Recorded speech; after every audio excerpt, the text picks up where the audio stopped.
All right. Hi, guys. I am going to try to show myself here. Hey, so this is what I look like when I am packing up my house.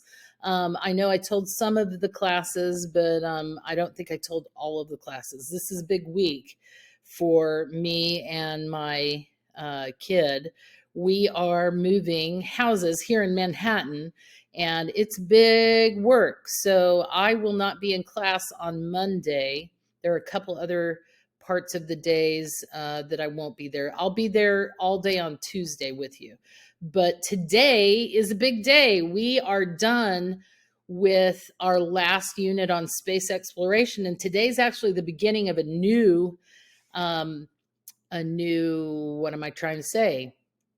It's a new unit. That's what I'm trying to say. So, this is a fun unit, and it comes at a really important time here at the holidays, especially with Thanksgiving. We, as the English department at seventh grade, both at EMS and at AMS, we have created a unit that is not in our textbook, and we call it the Indigenous Voices Unit. And you'll know here in just a little bit what indigenous means if you don't know what that means. And the way you'll learn it is we're introducing this unit through a choice board.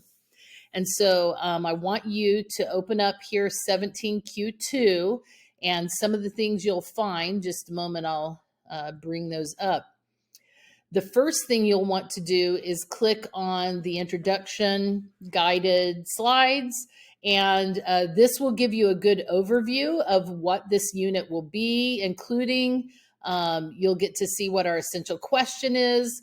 We're going to show you how we break it down into a study of our own identity as we look at Indigenous people and their identity as a culture and a people.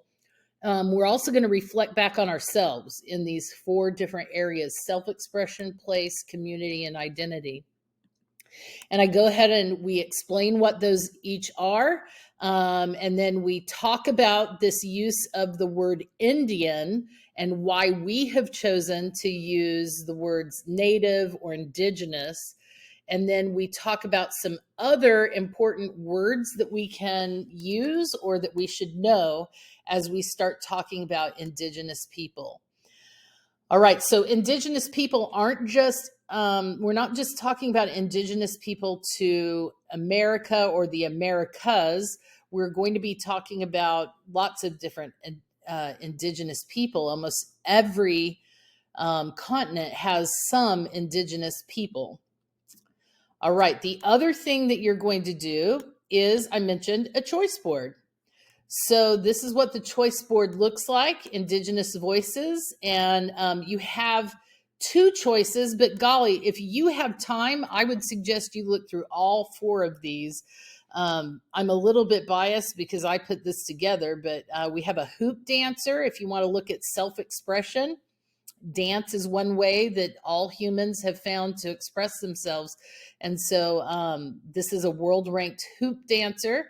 This one is talking about place, and it's an Aboriginal man, elder, who's talking about how he views his connection with land and sense of place.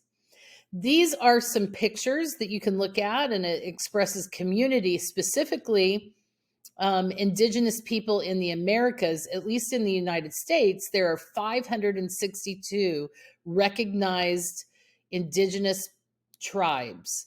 And so this will give you a sampling of, I think, almost 20 pictures with some explanations of the tribes that you're seeing pictures of.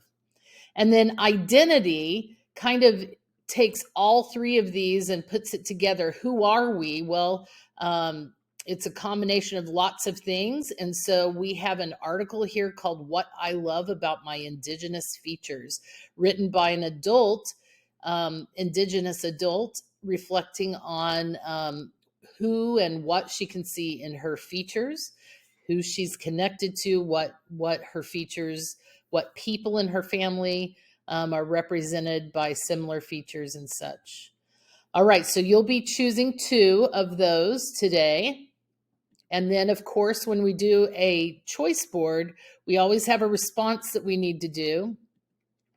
And so from the guided notes or those first slides that I need you in the sub to read through and discuss, you'll take some notes here. And then when you choose your choices from the choice board, you're going to do the same thing for both of the choices. Please give me what your choice is. It always is helpful to know which one you're choosing. And then write complete sentences, 2 to 3 sentences describing a summary of your choice. And then this is a personal kind of account, self-expression, identity, community, or place. How did this source connect to those? Now I've already got them organized. The choices are organized by each of these 4.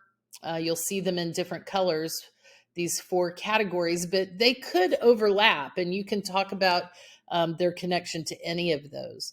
So you'll do the same thing on choice number 2. Tell me what your choice is, summarize it in 2 to 3 complete sentences, and then connect it, tell how it connects to those categories we've given you.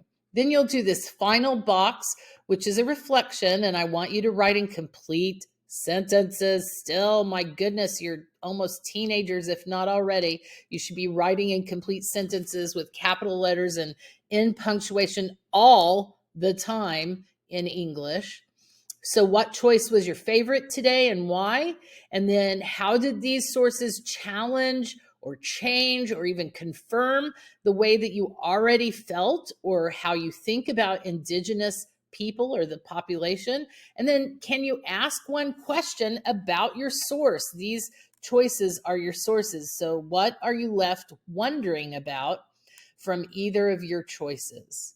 All right, that is what you'll complete today. You know, when I'm back on Tuesday, if you still need a little bit of time, I'll certainly give you some time. And then the last thing I need to tell you is I, as a human, deserve to be able to take some time off and not have to worry about whether you're being respectful to the substitute.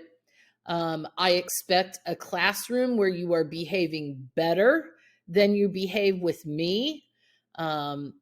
And that you are sitting in your assigned seats, that you are focused on your work, that you're being students, not party animals, and you're picking up after yourself and being respectful. Now, if you need earbuds, please return them to the sub. They are in my top drawer of the tall file cabinet by the window. Please return the plastic little winder that they're on or the plastic envelope that they're in, pouch, and return the earbuds. And even better would be if you find a Clorox wipe and wipe them off and clean them. If not, they need to stay on my desk so that I can clean them tomorrow. All right, I'll miss you guys, but big time here in my house, getting all the stuff moved out on Monday. And then I move into the new place on Friday. And I'll keep you updated until then. All right, work hard.